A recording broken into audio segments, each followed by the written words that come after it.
용서받을 수 있을 줄로 믿습니다. 우리 오예배 시간에 계속해서 우리 굉장히 중요한 교리, 지금 교회사를 특별히 교회론을 하고 있는데, 오늘은 이 교회론의 마지막입니다. 이 교회론하고 나면 이 종말론만 남아요. 그래서 오늘은 마지막 시간으로 교회의 권세, 교회가 권세가 있는데 교회의 권세, 이런 제목으로 이런 주제로 한번 살펴보면서 은혜를 나누겠습니다. 한번 따라서 교회의 권세.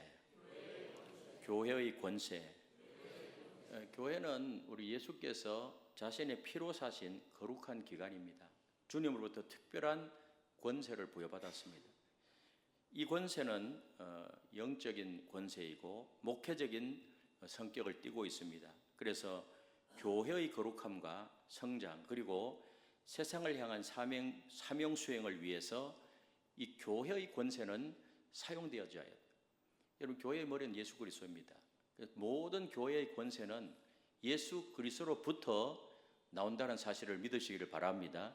왜? 예수님이 교회의 주인이시기 때문에, 예수님이 교회의 머리가 되시기 때문에. 그래서 골로새 1장 18절에 보니 이렇게 말씀합니다. 우리 같이 한번 읽어보겠습니다. 시작.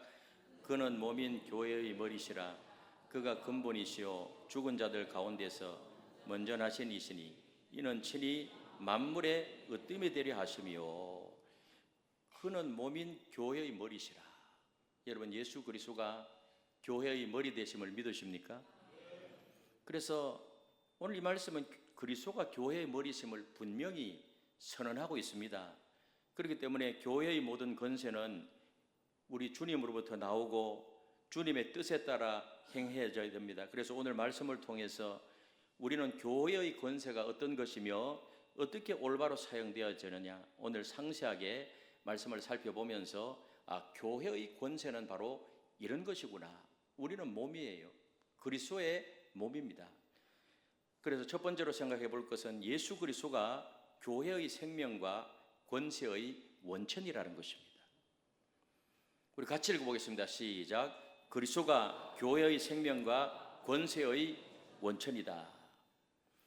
여러분, 그래서 교회의 생명과 권세의 유일한 원천이 누구라고요?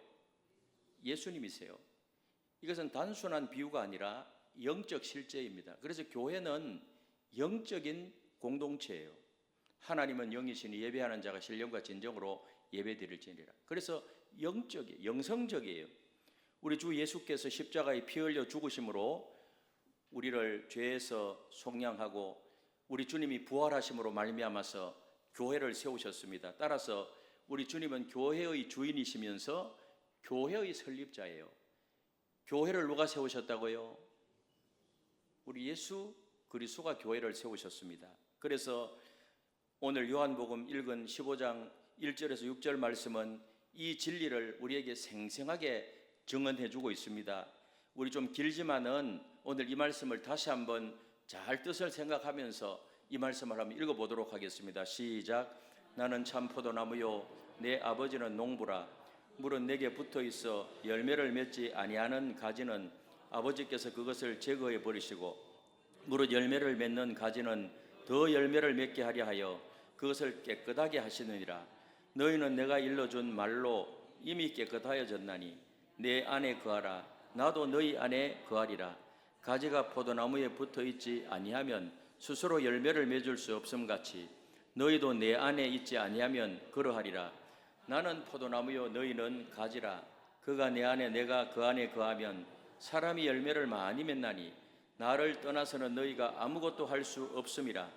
사람이 내 안에 거하지 아니하면 가지처럼 밖에 버려져 마르나니 사람들이 그것을 모아다가 불에 던져 사르느니라. 오늘 여기 보니까 이 비유에서 그리스도는 자신을 뭐라 그러죠? 포도나무의 포도나무.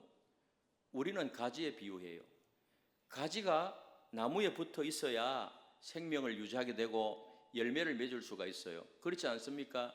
우리 주님은 포도나무인데 우리는 가지예요. 가지에, 그 나무에 주님께 붙어 있으면 열매를 맺고 생명을 유지하게 될 줄로 믿습니다.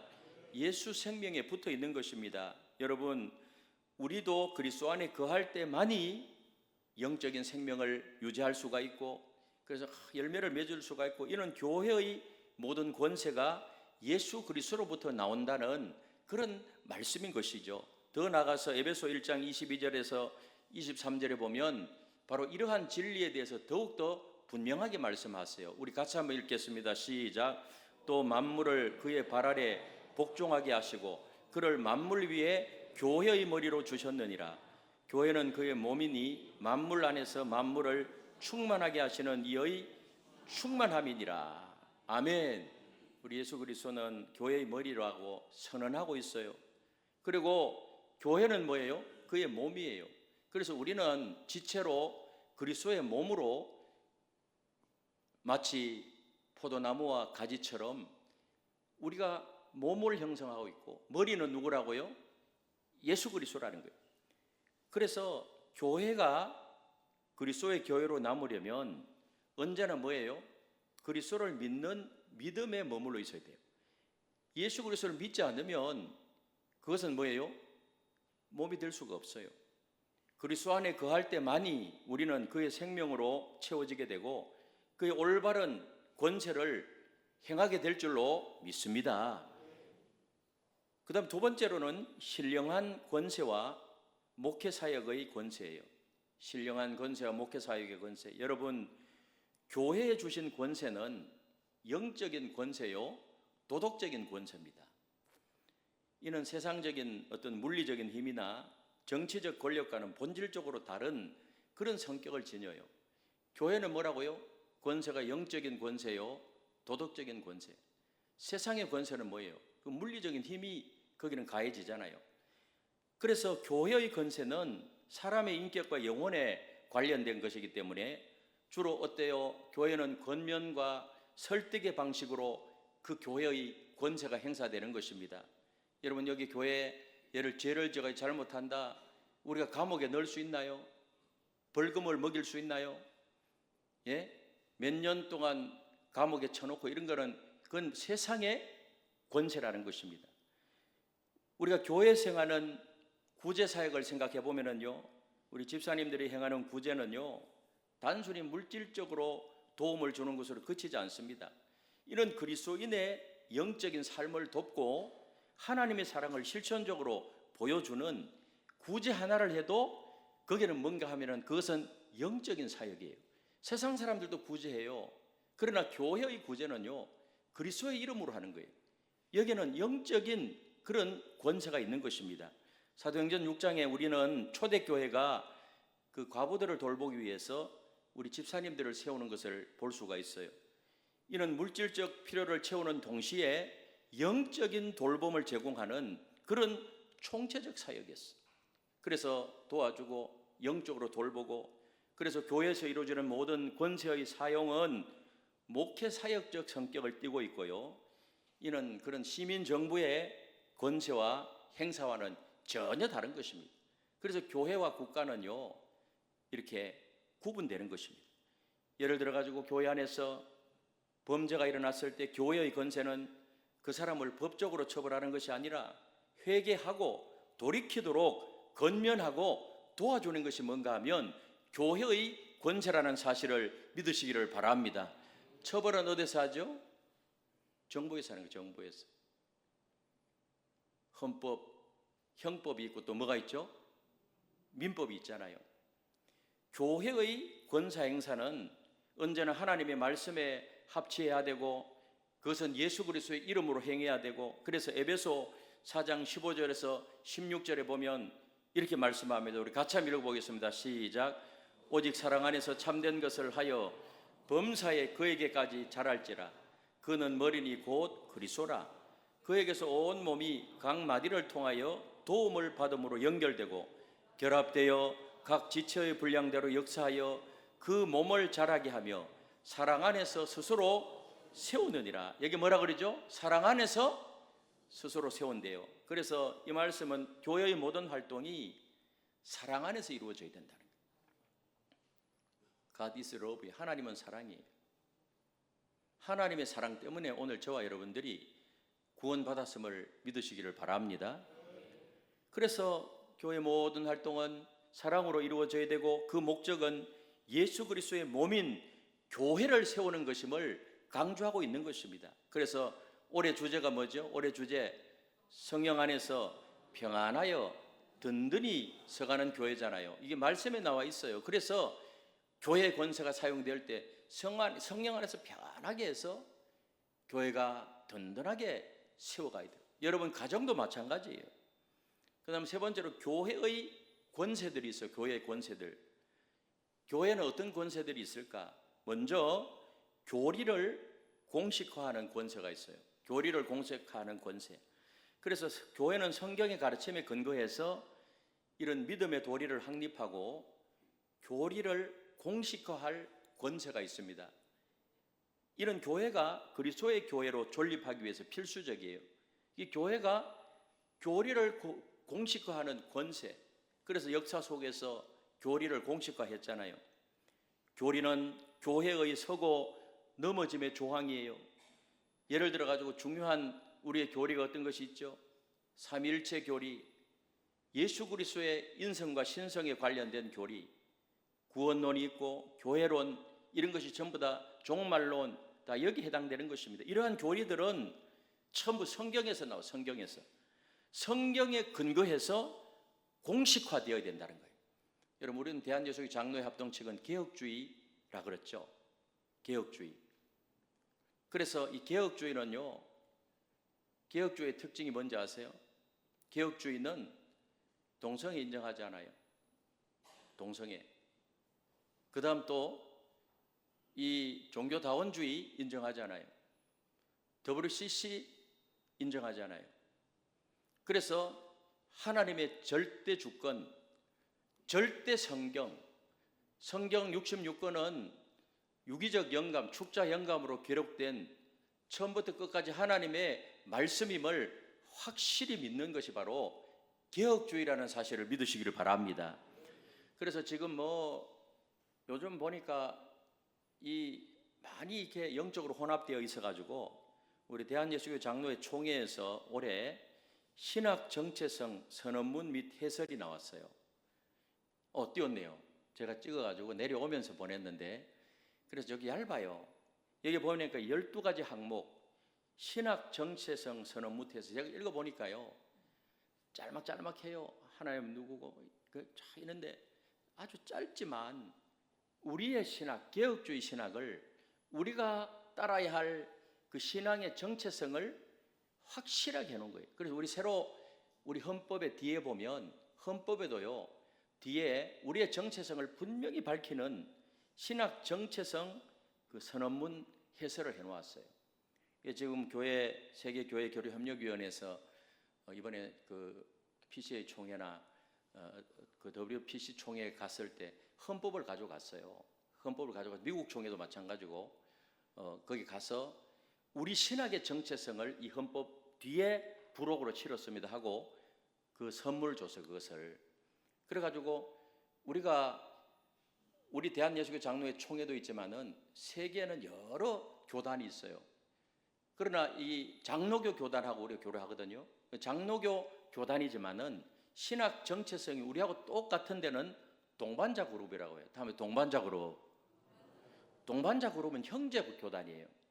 그리고 조금 달라요. 여성 안수도 하고 이런 곳에는 그 협력 그룹이 있어요. 협력 그룹. 그래서 서로 좋은 것을 협력해요. 그 다음에 또 우리하고 조금 더 또 다르게 나가는 또 그룹은 서로 선교를 교환하는 그 선교 그룹이 있어요. 이렇게 해가지고 나누어서 하는데, 그래서 우리 교단의 이 정체성, 우리 개혁주의예요. 이 개혁주의, 우리 칼빈의 또 루터의 그 개혁의 캐치프레이즈가 뭐예요? 예? 오직 성경, 아무튼 오직 성경, 오직 믿음, 오직 하나님 영광, 오직 성경, 이런 거란 말이에요. 좋아요, 안 좋아요? 그래서 확실하게 이 우리의 정체성을 가지고 그렇게 나가는 거예요. 그래서 이런 것들을요, 그래서 이게 정체성이 확실하면 이건 이단이구나 구분할 수 있는 거예요. 그래서 교회 역사를 살펴보면 초대교회부터 이런 이단에 맞서 가지고 정통 교리를 지금까지 수립해 왔어요. 예를 들어 니케아 공의회가 325년에 열렸는데 아리우스 이단설을 배격하고 예수 그리스도의 신성을 확립했어요. 이게 니케아 공의 굉장히 중요해요. 교회의 교리 형성 과정 속에서 아리우스가 나타나가지고 예수 그리스도는 피조물이라는 거예요. 인간보다는 위대하고 하나님보다는 덜 위대한 그런 선지자 비슷하게 주장하는 거예요. 지금 여호와의 증인이 바로 아리우스를 따르고 있거든요.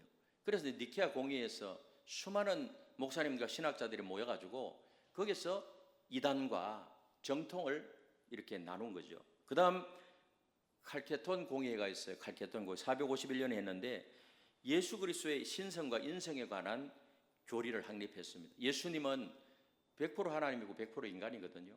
그 인성과 신성이 동시에 있는 거예요. 예수님의 신성을 부인하면 이단이에요. 또 예수님의 인성을 부인하면 그 역시 이단이에요. 예수님을 피조물이다 이렇게 하면 그 역시 뭐예요? 이단이에요. 그렇게 해서 정통이요 이것이 교리가 형성되어 가는 것입니다. 그래서 디모데전서 3장 15절에 보니까 이런 말씀을 합니다. 우리 같이 한번 읽어보겠습니다. 시작. 만일 내가 지체하면 너로 하나님의 집에서 어떻게 행하여야 할지를 알게 하려 함이니 이 집은 살아계신 하나님의 교회요 진리의 기둥과 터니라. 아멘. 교회가 뭐라고 말씀하죠? 진리의 기둥과 터라고 말해요. 오늘 우리 하나님 교회는 진리의 기둥이요 터라는 사실을 믿으시기를 바랍니다. 이곳에는 진리가 선포되는 곳입니다. 교회는 하나님의 진리를 수호하고 선포할 책임이 있는 거예요. 따라서 교리를 공식화하는 권세는 교회의 중요한 책임 중에 하나라는 것입니다. 그렇게 할 때 어떤 상황 속에서도 교회는 무너지지 않아요. 2000년 역사 가운데 이 정통은 절대로 무너지지 않았어요. 앞으로도 무너지지 않을 줄로 믿습니다.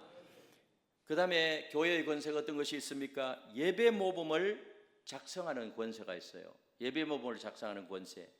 그래서 교회는 하나님을 영과 진리로 예배하기 위한 예배 모범을 작성할 권세를 가지고 있어요. 그래서 우리 헌법에도 보면 예배 모범이 있어요. 예배 모범. 기준이 있어야 되잖아요. 요한복음 4장 24절에 보면 이런 말씀을 합니다. 우리 같이 한번 읽어보겠습니다. 시작. 하나님은 영이시니 예배하는 자가 영과 진리로 예배할지니라. 할렐루야. 우리 하나님 앞에 예배 드려야 돼요. 뭘로 예배해야 되죠? 영과 진리로. 그래서 예배 모범은 성경의 가르침을 따라서 작성해야 하고요. 하나님의 영광을 드러내고 또 우리 성도들의 영적 성장을 도모해야 됩니다. 그래서 여기에는 예배 순서가 있고요. 예배 순서 이런 것도 네 마음대로 하는 것이 아니고 다 이것이 교회 역사 가운데 잘 이렇게 만들어진 것입니다. 그리고 성찬식과 세례식의 집행 방법이라든지 찬양과 기도의 지침이라든지 이런 것이 다 포함되어 있어요. 그래서 역사적으로 종교개혁자들은요 로마 가톨릭 교회의 의식 중심적 예배에서 벗어나서 말씀 중심의 예배를 회복했던 것이죠. 이거는 초대교회로 돌아간 것입니다. 그래서 오늘 우리는 의식 중심의 예배가 아니고 우리는 한번 따라 말씀 중심의 예배, 말씀 중심의 예배, 말씀 중심의 예배로 다시 회복했던 것입니다. 그래서 우리 존 칼빈이 이 제네바에서 예배 모범을 작성했어요. 우리는 칼빈주의 노선을 따르는데 성경적 예배의 회복을 그 예배 모범을 작성해서 예배는 이렇게 드린다 하고 예배 모범을 만든 것입니다.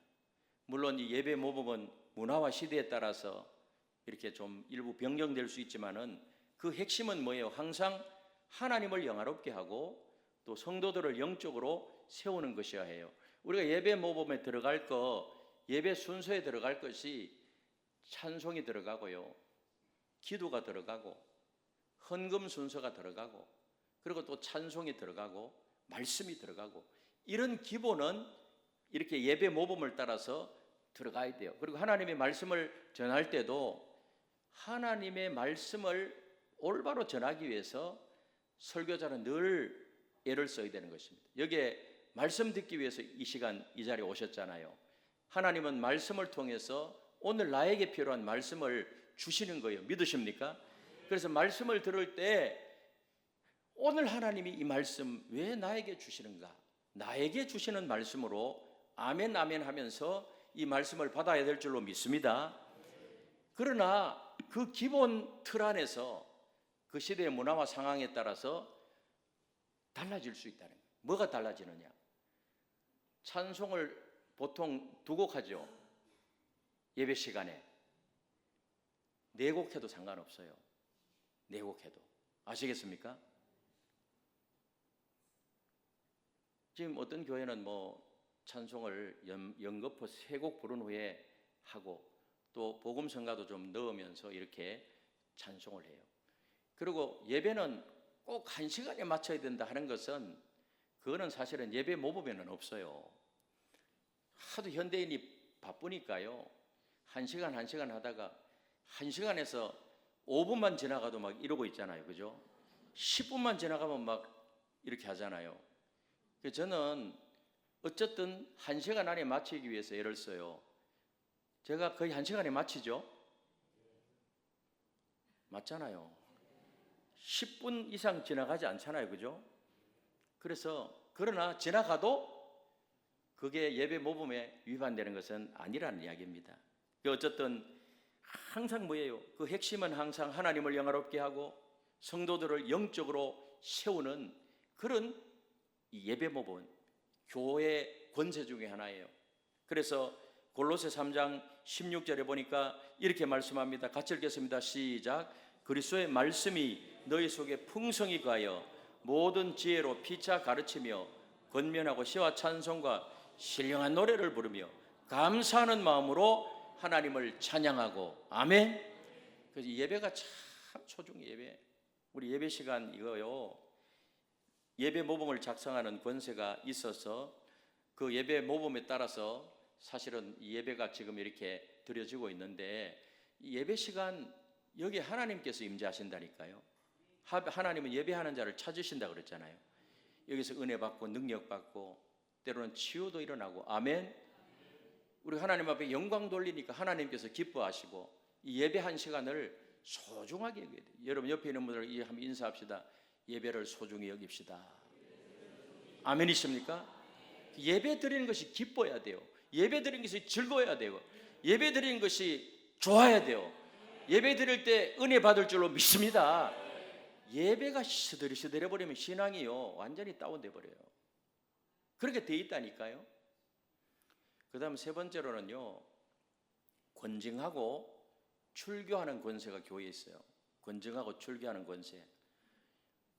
세상 법정에는 벌을 주고 감옥에 가두고 또 벌금을 이렇게 먹이고 이렇게 하잖아요. 세상은. 교회는 권징과 출교가 있는데 교회는 그 범죄한 지체들을 권징하고 또 필요한 경우에는 출교할 권세. 보통 면직, 제명, 출교 이게 가장 큰 벌이에요. 교회에서는. 그래서 이거는 마태복음 18장 15절에서 18절 말씀에 근거하는 것입니다. 우리 같이 한번 읽어보겠습니다. 시작. 내 형제가 죄를 범하거든 가서 너와 그 사람과만 상대하여 권고하라. 만일 들으면 내가 내 형제를 얻을 것이요 만일 듣지 않거든 한두 사람을 데리고 가서 두세 증인의 입으로 말마다 확증하게 하라. 만일 그들의 말도 듣지 않거든 교회의 말하고 교회의 말도 듣지 않거든 이방인과 세리와 같이 여기라. 진실로 너희에게 이르노니 무엇이든지 너희가 땅에서 매면 하늘에서도 매일 것이요 무엇이든지 땅에서 풀면 하늘에서도 풀리리라. 오늘 여기 말씀에 보면 권징의 목적이 뭔가 하면 죄진 자를 회개시키고 교회의 거룩함을 지키기 위해서요. 목적은 뭔가 하면 회개시키고 거기서 돌아서게 만들고 그 교회의 거룩성을 유지하고. 그래서 이 권징의 과정은요 개인적인 권면에서 시작해서 교회 공동체의 훈계로 이루어지고 최후의 수단으로 뭐가 이루어진다고요? 출교가 이루어져요. 그래서 여기에 단계가 있어. 단계 굉장히 중요해요. 먼저 죄진자가 있으면은 개인적인 권면을 개인적인 죄를 범한 형제에게 개인적으로 가서 권면해요. 뭐라고 권면하죠? 회개하고 돌아와라. 하나님 앞에 철저하게 회개하고 돌아오면 우리 하나님은 70번씩 까지도 용서해 주시는 용서의 무한대. 그래서 돌아오면 그 형제를 찾은 거예요. 아멘이십니까? 그래도 듣지 않으면 어떻게 해요? 소그룹으로 권면해요. 개인적으로 권면해서 효과가 없을 경우에 한두 사람을 데리고 가서 함께 권면하는 것입니다. 그 교회의 권세는 권면의 권사예요. 권면의 권세. 근데 한두 사람 데리고 가서 권면했는데 그래도 안 들어요. 그럼 어떻게 해야 되죠? 교회 공동체가 권면해요. 우리 장로교회는 당회가 권면하는 거예요. 소그룹 권면도 효과가 없을 경우에 당회에서 알리고 당회가 권면을 해요. 당회가.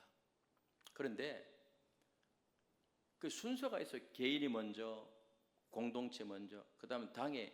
근데 바로 당회가 하는 것은 순서에 안 맞아요. 무슨 말 이해 가시죠? 그래서 요 순서가 있는데, 그래서 이렇게 보고 이 당회가 정하는 책벌이요, 권계라고 있어요. 권계는 뭔가 하면 타일러 훈계하는 거예요. 이건 보니까 타일러서 훈계가 되겠다. 그 다음에 견책이 있어요. 견책은 잘못을 꾸짖고 나무라는 거예요. 그건 당에 주어진 것입니다. 그 다음에 정직이 있어요. 정직은 일정 기간 직무를 정지시키는 거예요. 그 다음 면직이 있어요. 면직은 일정한 직무에서 물러나게 하는 거예요. 그 다음 수찬정지가 있어요. 수찬정지는 뭐예요? 죄가 있으니까 성찬의 떡과 잔을 담가 못 받게 하는 거예요. 그 다음 제명이 있어요. 제명은 뭔가 하면 명부에서 성명을 이렇게 빼어서 교인의 자격을 박탈하는 거예요. 그 제명 처리되면 하나인 교인이 아닌 거예요. 하나인 교인이 아닌데 교회에 들어오면 돼요, 안 돼요? 안 되죠. 그리고 출교예요. 그래서 교회에서는 제명 출교가 제일 큰 벌이에요. 모든 권면을 거부할 경우에는 최후의 수단으로 제명하고 출교하는 거예요. 출교는 종시 회개하지 아니하는 자에게만 한다는 헌법 제5장 35조에 나와 있어요. 뉘우치지도 안 하고 죄송하다고 말도 안 하고 끝까지 버티게 되면 당에서는요, 최후의 수단으로 제명 출교할 수 있어요. 제명 출교. 그런데 주로 이제 제명 출교는 누구한테 해당되는가 하면 그 사람이 이단에 빠졌을 때. 여러분, 아무리 인간적으로 가까워도요, 이단에 빠지잖아요. 예? 여러분 자식들이 이단에 빠진다고 해도 권면해요. 첫 번째, 그 다음에 그룹으로 가서 당회가 또 권면해요. 그래도 안 돌아와. 그럼 어떻게 하는지 알아요? 제명 출교입니다. 주보에 딱 해가지고 광고 내고 제명 출교. 그래서 교회 진입 금지령을 딱 경찰서에 신고하면은요, 교회 몇 미터까지 못 오는 거예요. 지금 신천지라든지 이단들이 워낙 많으니까, 예? 우리 교회 신천지 없죠? 예. 그러나 출교는 영원한 것이 아니고 회개하고 돌아오는 자를 다시 받아들이는 것도 교회의 책임이에요. 완전히 회개하고 돌아서면 제명 출교했더라도 다시 받아들일 수 있어요. 그래서 고린도후서 2장 7절에서 8절은 이에 대해서 이렇게 말해요. 우리 같이 한번 읽어보겠습니다. 시작. 그런즉 너희는 차라리 그를 용서하고 위로할 것이니 그가 너무 많은 근심에 잠길까 두려워하느라. 그러므로 너희를 권하노니 사랑을 그에게 나타내라. 아멘. 그래서 이 권징의 궁극적 목적은 징벌이 아니라 교회 안에서 회복이에요. 회복. 그리고 교회의 거룩성을 유지하기 위해서 회복해야 돼요. 그래서 보통 이렇게 하면은 처음에는 권계해요. 타일러 훈계해요. 견책해요. 잘못을 이렇게 나무라고 꾸짖을 수 있어요. 뭐 정직이라든지 면직이라든지 이런 뭐 과정들이 있죠. 그래서 이제 이 권징의 궁극적인 목적이 바로 회복이기 때문에 갈라디아 6장 1절에서 뭐라고 말하는가 하면 이렇게 말씀해요. 우리 같이 한번 읽어보겠습니다. 시작. 형제들아, 사람이 만일 무슨 범죄한 일이 드러나거든 신령한 너희는 온유한 심령으로 그러한 자를 바로잡고 너 자신을 살펴보아 너도 시험을 받을까 두려워하라. 우리가 다 연약하고 다 죄가 많고 다 넘어질 수 있는 가능성이 있고, 그렇기 때문에 무슨 범죄한 일이 드러나고 신령한 너희는 온유한 심령으로 그러한 자를 바로잡고 너 자신을 살펴보아 너희도 시험을 받을까 두려워하라. 그렇게 지금 말씀하고 있는 것입니다. 이런 권세가 있고, 마지막으로 어려운 이웃을 섬기는 권세가 있어요. 교회가 어려운 이웃을 섬기는 권세. 그래서 이 교회는요, 어려운 이웃을 돕고 섬기는 권세를 가지고 있어요.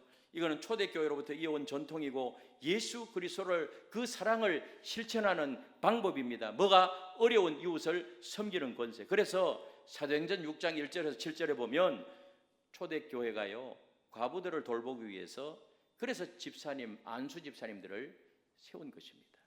이는 교회의 섬김 사역이 굉장히 체계적이고 지속적으로 이루어져야 함을 보여줘요. 이것은 계속해서 이루어져야 된다는 것입니다. 그리고 바울은 여러 교회들로 하여금 그 예루살렘 교회의 가난한 성도들을 위해서 연부하게 했어요. 구제를 위하여서. 고린도후서 8장 9장 전체가 이 주제를 다루고 있고요. 특히 8장 14절에서 15절은 이러한 섬김의 원리를 잘 설명해 주고 있습니다. 우리 같이 한번 읽어보겠습니다. 시작. 이제 너희의 넉넉한 것으로 그들의 부족한 것을 보충한 후에 그들의 넉넉한 것으로 너희의 부족한 것을 보충하여 균등하게 하려 함이라. 기록된 같이 많이 거둔 자도 남지 아니하고 적게 거둔 자도 모랄하지 아니하고, 그래서 서로 균등하게 함께 잘 사는 거예요. 이러한 섬김은요, 단순히 이런 물리적인 물질적인 도움을 주는 것을 넘어서 하나님 나라의 정의와 사랑을 이 땅에 실현하는 것입니다. 그래서 사실은 기독교적인 관점에서 볼 때 빈부의 격차가 많이 벌어지는 것은, 그것은 성경적 관점에서는 안 좋은 거예요. 그래서 이걸 줄이기 위해서 지금 국가적으로도 복지를 많이 이렇게 하고 혜택을 주고, 그것은 바람직한 것이죠. 앞으로 우리 대한민국도 계속해서 그렇게 나가게 될 줄로 믿습니다. 그래서 야고보서 1장 27절은요 더 강력하게 말씀합니다. 우리 야고보서 1장 27절, 경건이 뭔가? 경건이 뭔가? 막 이런 목소리를 내고 성경을 옆에 차고 걸음걸이가 거룩하고 그런 게 경건인가? 예? 경건한 사람은 말을 할 때도 뭐 이렇게 해야 경건인가? 오늘 여기 보니까 경건은 이렇게 정확하게 설명하고 있습니다. 우리 같이 읽겠습니다. 시작. 하나님 아버지 앞에서 정결하고 더러움이 없는 경건은 곧 고아와 과부를 그 환난 중에 돌아보고 또 자기를 지켜 새 속에 물들지. 경건이 뭐라고요? 고아와 과부를 그 환난 중에서 돌아보고. 이 고아와 과부는요 어렵게 사는 사람의 그 대명사예요. 그래서 어려운 사람들 도와주고 또 자기를 지켜 새 속에 물들지 아니하는 그것이니라. 이것이 뭐예요? 경건이라는 거예요. 그래서 교회의 섬김 사역은 사실은 교회 안에 있는 성도들뿐만 아니라 세상을 향해서도 이루어져야 된다는 거예요. 교회가 세상의 빛이 되고 세상의 소금이 되어야 돼요. 교회가 사실은 세상의 빛과 소금의 역할을 많이 하는데요, 이 기독교는 홍보를 많이 안 해요. 홍보를 진짜 많이 하고 있거든요. 그래서 마태복음 25장 35절에 36절에 보니 이에 대해서 예수님은 이렇게 말씀합니다. 우리 같이 한번 읽어보겠습니다. 시작. 내가 줄일 때에 너희가 먹을 것을 주었고 목마를 때에 마시게 하였고 나그네 되었을 때 영접하였고 헐벗었을 때 옷을 입혔고 병들었을 때 돌보았고 옥에 갇혔을 때 와서. 자, 여기 보니까 줄이고 목마르고 또 헐벗고 병들었을 때 옥에 갇혔을 때 우리가 도와주잖아요. 그럼 그걸 누구한테 한 것이라는 거예요? 예수님께, 하나님께 한 것이라고 그렇게 말하고 있어요. 그래서 교회의 권세 가운데 이렇게 어려운 이웃을 섬기는 권세가 있는 것입니다. 사랑하는 성도 여러분, 이제 말씀을 정리하겠습니다. 참 우리는 지금까지 이 교회의 권세를 살펴보았는데, 이 교회의 권세는 예수님으로부터 나오고 영적이고 도덕적인 그런 성격을 띈다는 것을 꼭 아시고 교리를 정립하고 예배 모범을 세우고 필요한 경우에 권정을 시행하고 어려운 이웃을 돕는 데 사용하는 것이 바로 교회의 권세다. 이것을 꼭 기억하고 우리가 겸손하게 앞으로 계속해서 우리 교회는 든든하게 서갈 수 있도록 그렇게 이 주의 거룩성을 유지하며 나가는 우리 교회가 되시기를 예수님의 이름으로 축원합니다.